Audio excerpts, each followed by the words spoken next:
The X-Zone Radio Show with Rob McConnell is largely an opinion talk show.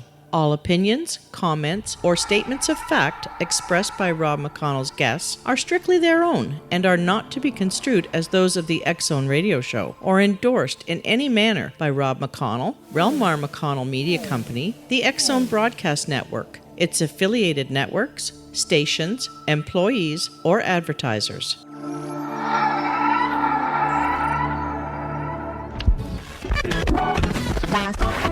All Hit Radio.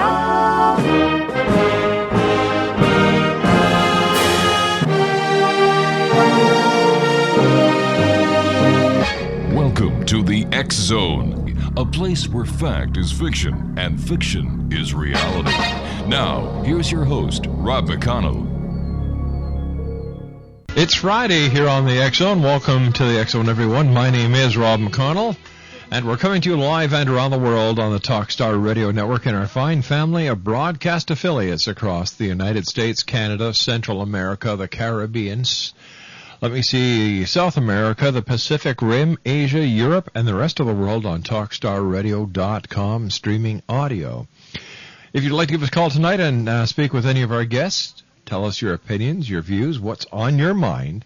Our toll-free number is 1-877-528-8255. That's toll-free at 1-877-528-8255. My email address is xzone@talkstarradio.com. On MSN Messenger, Talkstar at hotmail.com. And our website, www.xzoneradio.com. On tonight's show, John Press is going to be joining me in a few minutes. We're going to be talking about his new book that is just going to be coming out, Culturism, A Word, a Value, Our Future. Dr. Eugene Stovall will be joining me talking about conspiracy theory that explains blunders in America. Elizabeth Joyce will be doing psychic readings for one and all. And Chris Flisher will be doing astrology. That's all tonight here on the X-Zone. Today is Friday, January the 18th, and on this date in 1644, a group of pilgrims reported the very first UFO sighting in America over what is now Boston. Personally, I'm pretty sure that's the day that Regis landed, and you can read the entire story in the book, Closeth Encounters. In 1778, Captain James Cook discovered what he called the Sandwich Islands. On this date in 1911, a plane landed on a ship, the USS Pennsylvania, for the first time.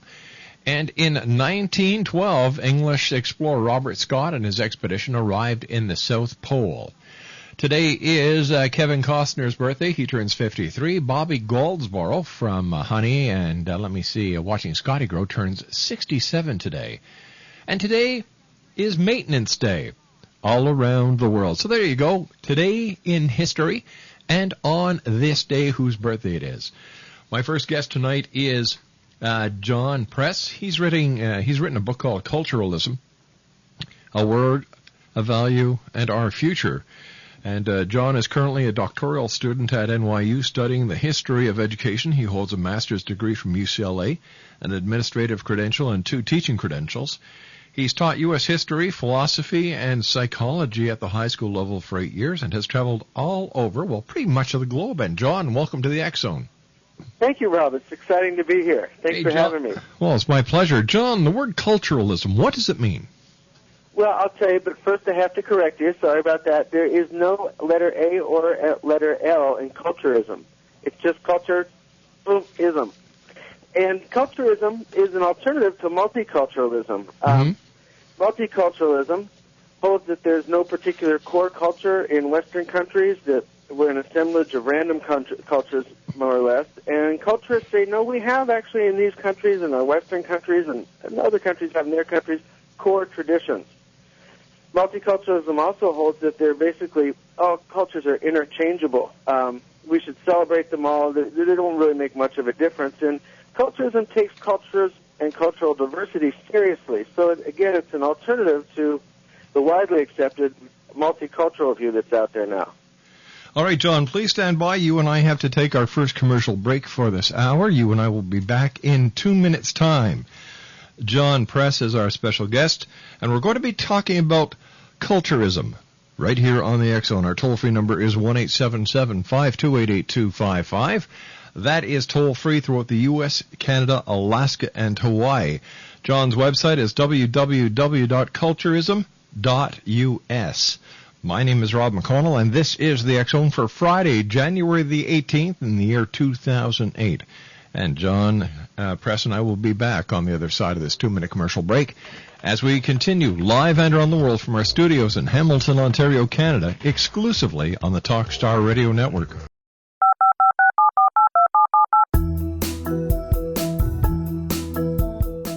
Did you know that when you're on the road with limited data or Wi-Fi, you can still listen to the X-Zone Radio Show with Rob McConnell, The Science of Magic with Gwilda Wiyaka, X-1, Dimension X, Space Patrol, and every minute of the X-Zone broadcast network by calling 213-401-0080, courtesy of Audio Now. No smartphone, app, or internet needed. It saves your data plan, and it's free if you have unlimited minutes. Call 213-401-0080 to listen on any phone, anytime, anywhere. Remember 213-401-0080 for the best of the paranormal, parapsychology, and sci-fi radio programming anywhere, 24/7, 365. Hi everyone, Rob McConnell here, and I wanted to spend a moment on internet streaming. Everybody has heard about internet streaming, but not many know much about it. Did you know the internet streams just about everything? Movies, From new releases to old classics. TV shows, Almost every show, every episode, and much more. But the question has always been, how do you do it? Well now, thanks to the folks at 123 Ready TV, I have the answer for you. They have developed a simple program app, 123 Ready TV, that you install on your Windows PC, Android smartphone, or Android tablet that can have you streaming like a pro in less than 5 minutes. You truly won't believe how much is available or how easy it is to do until you try. And for a one-time cost of only $19.99, this product is a real winner. To learn more about 123 Ready TV, visit our website at www.xzbn.net. John Press is our special guest. And, John, how does culturism help to counter multiculturists? And what is wrong with multiculturalism? Well, I'm glad you asked me. I think that multiculturalism is basically, it's dangerous because it denies that the United States, Western countries are special countries. Other countries don't make this mistake. Saudi Arabia, God bless them, they protect their culture. They're very nervous about it, as we've traditionally been about ours, and they think it's special, so they take action to protect it. When we look at multiculturalism, it says, well, basically all cultures are the same, and then we also end up getting, we don't have a word to talk about cultural differences without going to racism. And I think that, again, the word culturism can help us out in distinguishing that we do have a core culture with positive values, and it allows us to talk about differences without being nervous that everybody's talking about race all the time. Okay, so when we talk about the delicate balance that has to be maintained in this day and age and in our societies, how does this affect racial profiling? Okay, well, racism, first of all, let's just be really clear. Racism, from a culturist point of view, is dangerous and it's stupid. I mean, there's no benefit to talking about race because you're not going to change your race. There's nothing much you can do about that. Mm-hmm. But we do need to be able to talk about cultural diversity. Cultural diversity is a real and legitimate consideration. For example, people decry the focus on mosques when looking for terrorist cells because they say it's racist. But we need to be able to distinguish between race and culture. Islam's not a race. There are Muslims of all colors. This is not racial profiling. It's culturist profiling. Cultures are different. Islam is a culture, and despite what multiculturalists say, cultural diversity is real and significant. Racism is evil, but culturism is rational, legitimate, and necessary. We need to be able to say, these people do have a tendency towards terrorism because it comes out of their culture. And we have to be able to say that without fear of being called racist. And so, again, we have culturism gives us a word. I hate racists, but I'm very proud to be a culturist. Okay, so does this mean that the West is superior to other cultures? You know, I've been battling with people about this. This is something that people don't really get. Culturism holds that we are not superior. We are a different lifestyle. Again, Islamic countries, they have a different lifestyle. We have a different lifestyle. And I can't really tell you which is, in a metaphysical sense, better. For a person who's raised in an Islamic society, their way is better. For me, I can't conceive of being over and living in that kind of culture, so my culture is better to me. I take pride in the West. I love Western history. I love the intro you did. There's a lot of history in it. But to the extent that we just figure we're the best, we become kind of arrogant and complacent. No, I don't think we're necessarily the best, and we might not be the best in the ultimate test of being the best, which is survival. I don't know if people who are sort of complacent about their culture, take it for granted, can withstand an onslaught of people that are willing to die for their culture, that are very excited about it. I would hope that we would be excited about our culture too, but it's not necessarily the best, no. Is it true that culturism is against human rights? It's not really so much a matter of being against human rights, but culturism just doesn't believe they exist. When people say human rights, it sounds like some sort of metaphysical truism. But rights don't originate from wishes. They only come from countries that believe in them and can afford them. To go back to Saudi Arabia, I don't know why I'm picking on them tonight, but I am. Saudi Arabia has money, but they don't believe in rights, so you don't have rights in Saudi Arabia. In Africa, where even people who believe in rights, your right to education, for example, have no money, they can't make that come true. Rights only come from countries that believe in them and can afford them.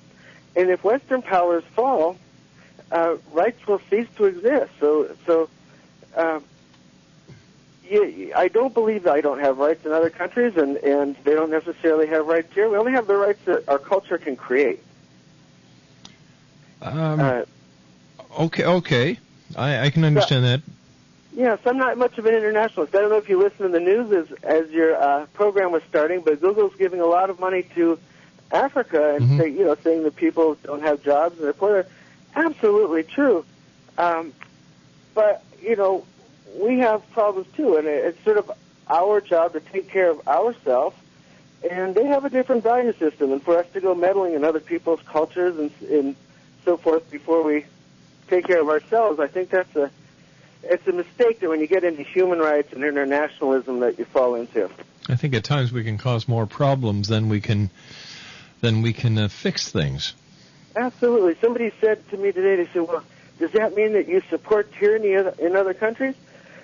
Well, tyranny is a broad word. Other countries have different ways of doing things. So they have kings, they have different systems, and for me to say, well, I know what's best for you, and I'm going to impose my model on you, quite often, quite frankly, we don't really have any idea of what's going on over in other countries. I think that's part of the biggest... whole different system. I think that's a major part of the problem is that we do not know what is going on. We think we do, but we really don't take the time to understand the political system. We certainly don't take the time to learn about the religious philosophies, and least of all, we don't take the time to learn about the people. Yeah, and we kind of just go in with this view that everybody is sort of waiting to be an American.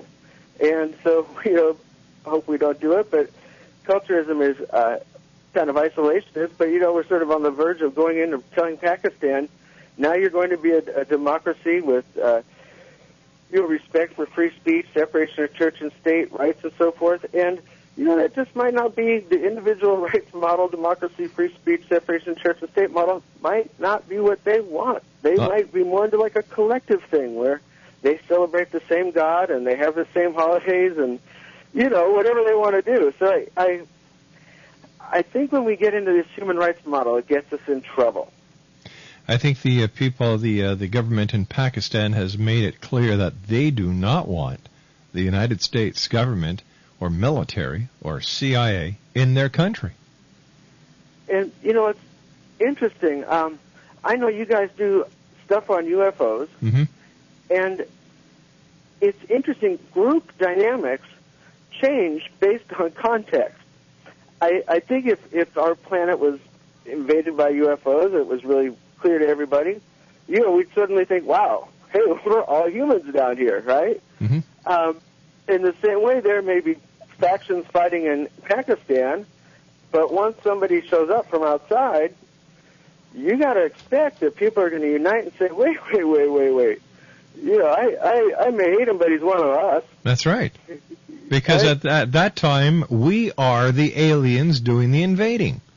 Whether for good or bad, it's just it's meddling in somebody else's affairs. And I also was talking about how these sort of group dynamics are manipulable. I think that we need to wake up to the fact that we're special. We have positive values in the West. They may not be the world's values, but they're fragile. They're our values. And if we don't protect our country, if we don't come together on some basic Western values and reinforce them and teach them, we have the possibility of slipping away into anarchy, chaos, whatever preceded sort of enlightened ages, a lot of dark ages stuff. So I think we need to also, protect our culture as well as respect other people's cultures. We have to respect our culture. I don't think multiculturalism helps us teach positive values as well as culturism would. That's why I'm a culturist. Tell me, John, what are the biggest culturist threats facing the West today? The biggest culturist threats facing the West? Well, some of them are internal, some of them are external. I would say that the number one thing facing the West today is Islam. Right now we've got this continuance of something that's been going on for 1,400 years, the battle between us and them. And I think the extent that we don't recognize that we're fragile and diversity exists, we're doing like Europe is doing, which is allowing a huge Muslim population to come into our country, and that ends up balkanizing us. They have no-go zones in England and different parts of Europe. I don't want those here. And I think that we're fairly fragile. I think, 9/11 was an attack on the World Trade Center, Pentagon, possibly another target. And if we get a few of those in a row, I think that in different maybe shopping malls, our civil liberties, our economy is fragile. It can take a hit. And I think that we need to err on the side of caution. Again, as a culturist, I don't believe in international rights. They don't let us into our country. That's fine. That's great. And you don't have right to be in our country unless you're an American. So that's one of several international culturist threats to our culture. John, stand by. You and I have to take our news at the bottom of the hour. John Press is our special guest. He is the author of a new book that's coming out. It's called Culturism, A Word, A Value, Our Future. And you can find out all about John on his website at www.culturism.us. 1-877-528-8255 is toll free if you'd like to give us a call and ask John any questions. That's 1-877-528-8255. My email address is xzone@talkstarradio.com. On MSN Messenger, talkstarradio@hotmail.com, and our website, www.xzoneradio.com. Still to come on tonight's show, we have Dr. Eugene Stovall, Elizabeth Joyce, and Chris Flisher. The X-Zone with yours truly, Rob McConnell, will continue on the other side of this news break, live from our studios in Hamilton, Ontario, exclusively on the Talkstar Radio Network. This is the X-Zone Broadcast Network, broadcasting worldwide on broadcast affiliates and satellite program providers, including CNN Broadcast Network, Sirius Satellite Network, Star Media, Good News Radio Network, Angel Broadcast Network, Wiki Broadcast Network, and WPBN TV. For more information on the X-Zone Broadcast Network, visit us at www.xzbn.net.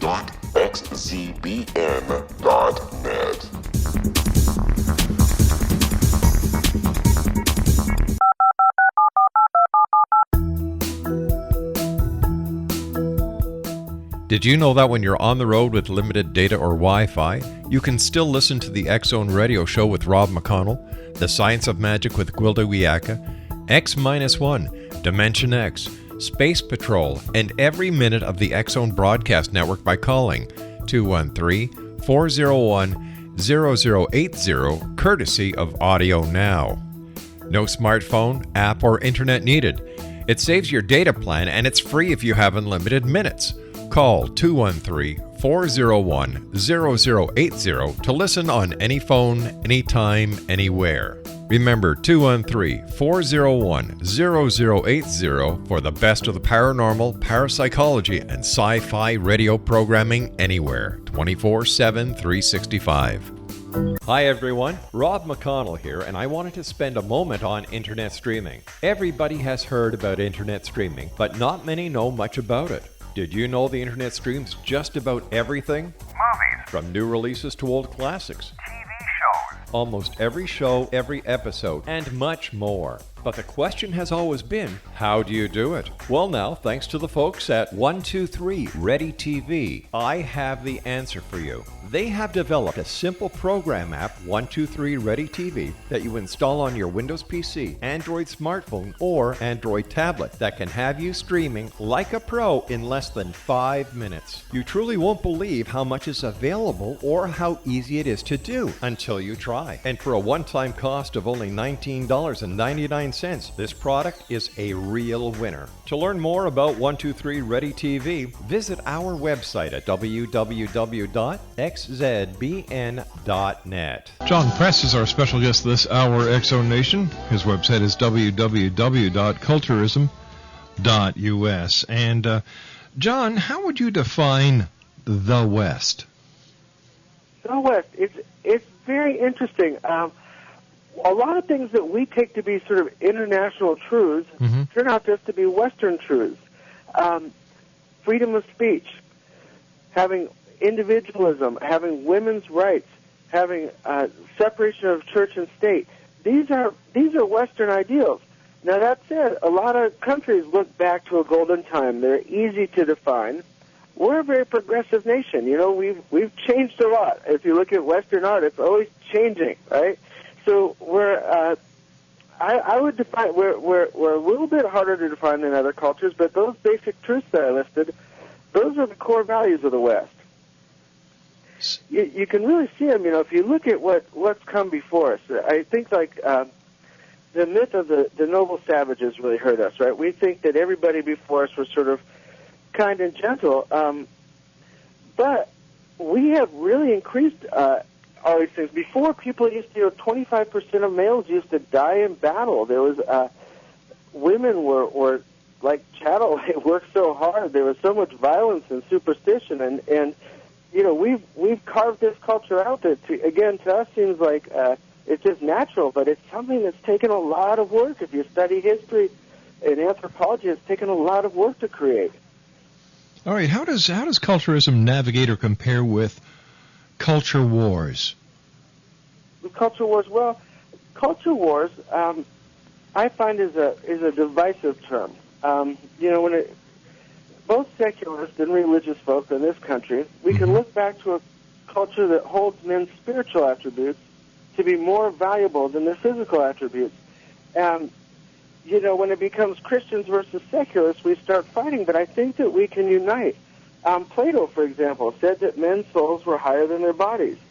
He said reason should rule appetite. Freud said the same thing. And Jesus did too. Right? When we look at today's society, we can use these values to all come together, not just be Christians against secularists. And I think it's a little bit broader, but I think it can unite us more than it divides us. So I think we have a long tradition. I think culturism generically takes in more of our tradition. Now, why is the private and public distinction so important to culturism? Ultimately, does the culturism support censorship? Well, culturism advocates limited censorship, but that's something we already have. The FCC doesn't allow snuff films or porno on primetime. I think you'll agree that that's probably a good thing. I agree, yeah. Yeah, and, people say, no censorship. Well, it's a matter of how much. And I think the FCC needs to keep the major media as clean as possible. Similarly, I think that public space needs to be protected. Zoning laws need to keep billboards for strip clubs off the area of main highways. Again, I don't think we can take our culture for granted. I think we need to be culturist. I think if you just let it go, if you let it go and you expect just, good, wholesome behavior, if you expect responsible behavior, you don't really know what human beings have been, what the norm is for human beings. Again, there's deep in our soul, there's a lot of depravity. There's lustful wishing and worse. And so if we don't sort of show as a society that we believe in some wholesome values, again, what you're going to expect is if you don't sort of direct and guide people, what's going to emerge won't necessarily be pretty. We need to be sort of culturists as we guide our country, and yeah, some censorship, if you want to call it that, or guidance is necessary for this. Tell me, do you think we've gone too far already, or are we at the point of no return? I don't think so. I think especially use young people as an example.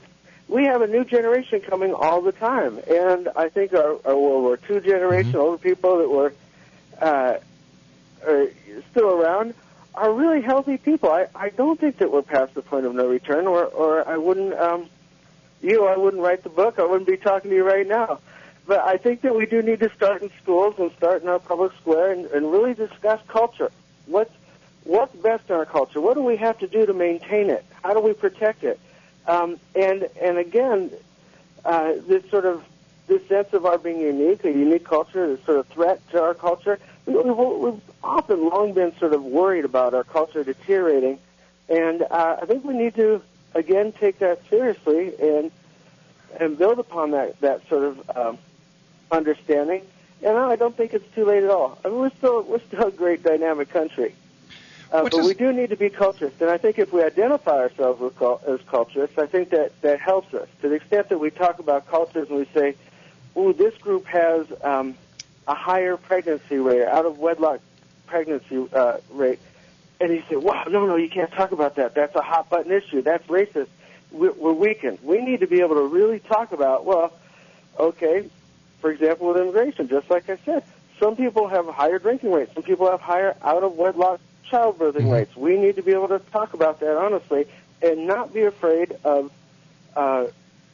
being called racist, and also advocate positive values. And that is a major problem these days, because you're afraid of violating anyone's rights, so you feel that you're being suppressed. Yeah, freedom of speech really isn't there anymore.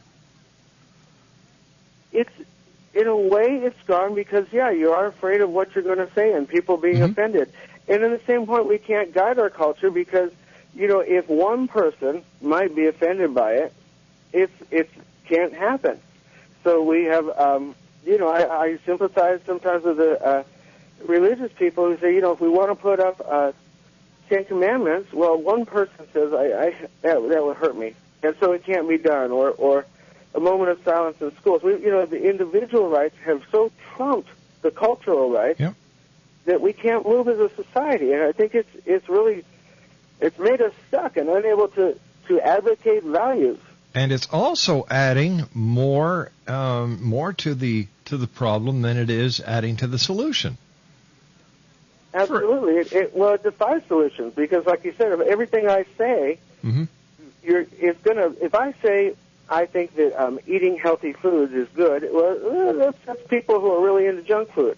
And so then the junk food rights people come, and we're back to, we better celebrate diversity. Don't want to say anything to make any group angry. Our politicians are terrible at this. This is why we get nothing but happy news from them all the time. And at some point, we need to be honest. And I think the issues we need to be most honest about are cultural issues. If somebody wants to say Merry Christmas, they should be able to say what they want. If you want to put a Christmas, if you want to put a Christmas, and if you don't believe in Santa Claus, Well, just be a grown-up about it. And again, I think that the culture has a right to perpetuate its traditions. So Exactly. while we do have, obviously, in the West, individual rights, I mean, if anybody said get rid of freedom of speech or individual rights, they would be an anti-Western culturist. While we do have individual rights, though, we've got to realize that the culture also has rights.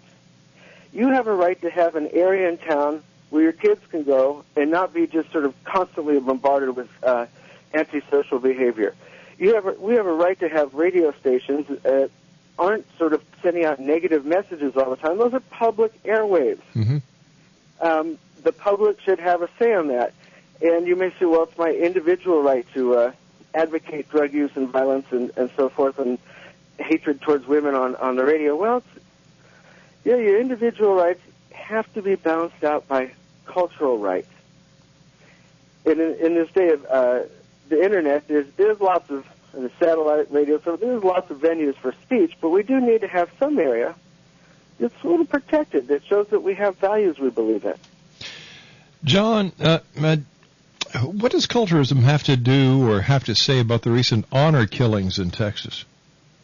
Oh, yeah. Well, again, this just goes to show you that there really is cultural diversity. People say that all cultures are the same, and no, in other countries, that's noble and good. People are into honor killings. If you ask the person that did them, was he doing the right thing? They'll look you in the eye and they'll say, yes, I was. To stop honor killings, we have to stop telling people in our schools, young people, as multiculturalists do, that all cultures are basically the same and we should celebrate them all.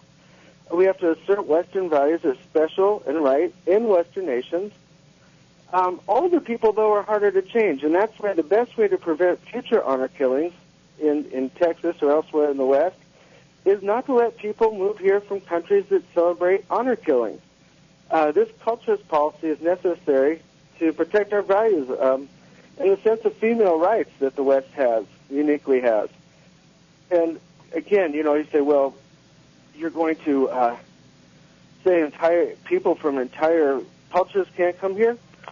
Well, they can have their own life in their own country. We've dedicated ourselves to being blind to any policy distinctions on the basis of creed, national origin, religion, political affiliation, blah, blah, blah, blah, blah, blah, blah.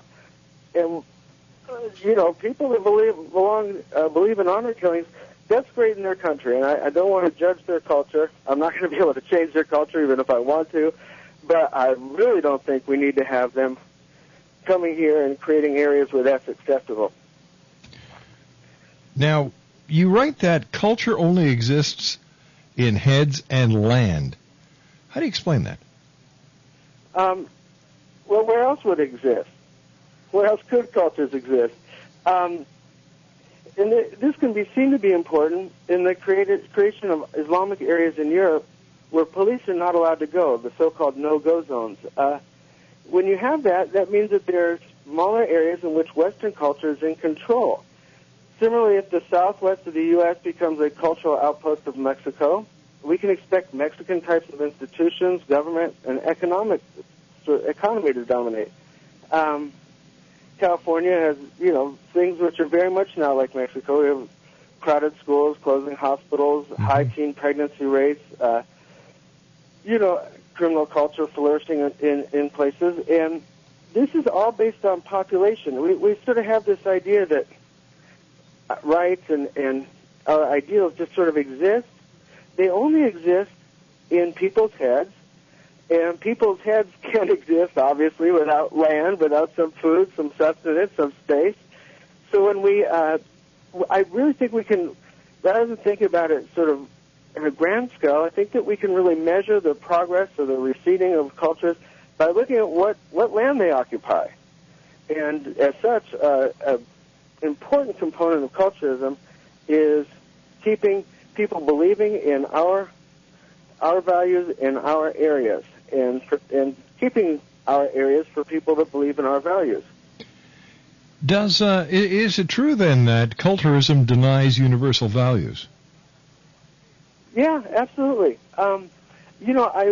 People agree with me and they say, yeah, maybe we shouldn't be in Iraq. You're right.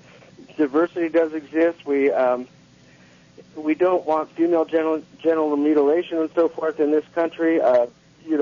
People are generally against abusing women and honor killings, this kind of thing. But if I'm to be consistent, I got to let you know that in other countries, female genital mutilation is called female circumcision. It's practiced by grandmothers on their grandchildren.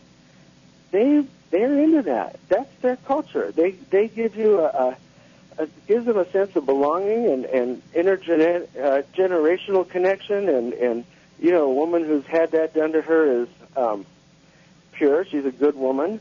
And I can't really judge that. I can't really say that it's just wrong. There's universal rights. They're just wrong. It's very much wrong to me. That's because I grew up in a country where a woman's body is her body. It's sacrosanct. No one has the right to do much to it, without her consent, her adult consent. But that's just me. And again, when we get into tyranny in other countries, separation of church and state, individual rights, freedom of speech, these kind of things, I think there's a whole cultural collective over in other countries that I have to accept, and I can't really say they're wrong and I'm right. Our culture is our culture. So here, absolutely it's right. People say I'm culturally relativist. Absolutely not. In this country, we need to stand up for women and women having autonomy and rights over their body. In other countries, they stand up for their vision, and I'm proud of them for doing so. I would expect nothing else. John, stand by. We've got to take our final break for this hour. John Press is our special guest. Culturism, a word, a value, our future. His website is www.culturism.us. And John and I will be back on the other side of this break as the X-Zone continues live and around the world from our studios in Hamilton, Ontario, Canada, exclusively on the Talkstar Radio Network. This is the X-Zone Broadcast Network, broadcasting worldwide on broadcast affiliates and satellite program providers, including CNN Broadcast Network, Sirius Satellite Network, Star Media, Good News Radio Network, Angel Broadcast Network, Wiki Broadcast Network, and WPBN TV. For more information on the X-Zone Broadcast Network, visit us at www.xzbn.net.